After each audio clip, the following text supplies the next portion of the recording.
আসসালামু আলাইকুম সম্মানিত ভিউয়ার্স, যে যেখান থেকে আমার এই ভিডিওটি দেখছেন আশা করছি সবাই ভালো আছেন। মূলত আমি ভিডিও আপলোড দিতে পারি না বা মালয়েশিয়ার কোনো আপডেট বিষয় জানাতে পারি না আপনাদের, যার কারণ হচ্ছে আমার ব্যস্ততা। নতুন সব ওপেনিং হইতেছে, ওইখানে রিনোভেশন থেকে ধরে এভরিথিং সব কিছুই কমপ্লিট করা লাগতেছে। সো এই মাস পুরোটাই হচ্ছে বিজি থাকবো, যার কারণে হচ্ছে আমার থেকে হয়তো বেশি একটা আপডেট পাবেন না। তবে যারা কলিং ভিসার জন্য অপেক্ষা করতেছেন তাদের জন্য কিন্তু একটা সুখবর আছে। এই সুখবরটা হচ্ছে এটা একদম 100% হবে।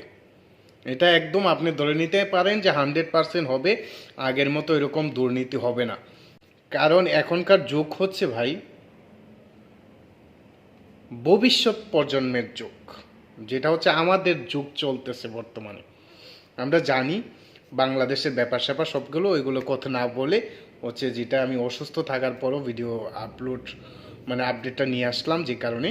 সো এখন মূল বিগ আপডেট যেটা হচ্ছে, আপনারা জানেন আমাদের বর্তমান অন্তর্বর্তীকালীন সরকার doctor Yunus, Malaysian prime minister Ibrahim Anwar Ibrahim, উনি কিন্তু গতকালকে আমাদের সরকারের সাথে কথা বলছে, ডক্টর ইউনূসের সাথে কথা বলছে, কারণ তিনি খুশি যে আমাদের বাংলাদেশের সরকার চেঞ্জ হয়েছে। যে কারণে উনি কিন্তু ফেসবুকে স্ট্যাটাস দিয়েছে যে ডক্টর ইউনূসের সাথে কিন্তু বর্তমানে সরকার হওয়ার ব্যক্তিতে কিন্তু তার সাথে কোনো পরিচয় না। তার থেকে আগেও কিন্তু ডক্টর ইউনূসের সাথে মালয়েশিয়ার আনোয়ার ইব্রাহিমের সাথে ভালো বন্ধুত্বপূর্ণ সম্পর্ক। ডক্টর ইউনূস আনোয়ার ইব্রাহিমকে হচ্ছে মালয়েশিয়ার প্রাইম মিনিস্টারকে হচ্ছে আমন্ত্রণ করছে বাংলাদেশে যাওয়ার জন্য। এতদিন আমরা দেখছি যে এমপি মন্ত্রীরাই গেছে, কিন্তু মালয়েশিয়ার প্রাইম মিনিস্টার কিন্তু বেশি একটা যাওয়া হয় নাই। সো এই বিষয়টা কিন্তু আনোয়ার ইব্রাহিম কিন্তু এখন অনেকটাই খুশি যে উনি সাদরে কিন্তু আমন্ত্রণ গ্রহণ করছে বাংলাদেশে যাওয়ার জন্য, কারণ তার পুরনো ফ্রেন্ড হচ্ছে ব্যক্তিগতভাবে ইনভাইট করছে, আর রাষ্ট্রীয়ভাবে যেভাবেই হোক, কারণ তারা অনেক আগের পুরাতন ফ্রেন্ড। সো ওই ক্ষেত্রে হচ্ছে কি, বাংলাদেশে যেহেতু মালয়েশিয়ার সরকার খুশি বাংলাদেশের সরকারকে নিয়ে, আপনারা ওনার স্ট্যাটাসটা পরে দেখবেন, আমি হচ্ছে ইউটিউব কমিউনিটি ট্যাবে দিয়ে দিছি। সো যার কারণে মালয়েশিয়ার সরকার খুশি। সো ওই ক্ষেত্রে আমরা ধরে নিতে পারি যে 100% বাংলাদেশিদের জন্য ভালো সুখবরই আসবে, কারণ এখানে আর কোনো দুর্নীতি থাকবে না, ভেজাল মুক্ত থাকবে। মালয়েশিয়ার সরকারও ভেজাল মুক্ত, বাংলাদেশের সরকারও কিন্তু ভেজাল মুক্ত থাকবে। সো আপনাদের আমরা ইনশাল্লাহ আশা করি যে সবার জন্যই যেন ভালো খবর আসে।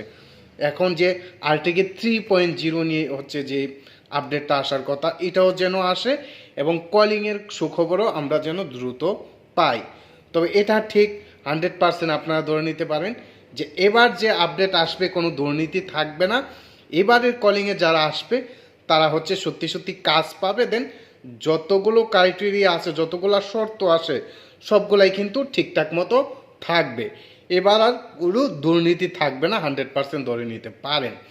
তো আমরা এই অপেক্ষায় রইলাম, যেহেতু মালয়েশিয়ার সরকার খুশি মনে, একদম ফ্রেশ মনে, যে ওনার স্ট্যাটাসে বোঝা যাচ্ছে যে উনি কতটা আগ্রহী। ওনার স্ট্যাটাসেই বোঝা যাচ্ছে যে উনি প্রচুর আগ্রহী বাংলাদেশ ভ্রমণ করার জন্য।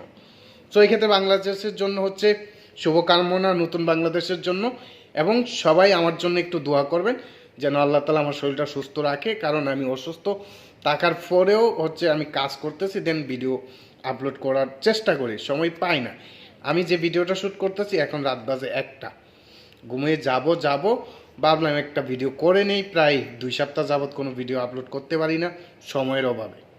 সো ভালো থাকবেন। আর যদি কেউ হচ্ছে ট্যুরিস্টে আসতে চান, আমার সাথে কন্ট্রাক্ট করতে পারেন নির্দ্বিধায়। আসসালামু আলাইকুম ওয়া রাহমাতুল্লাহ।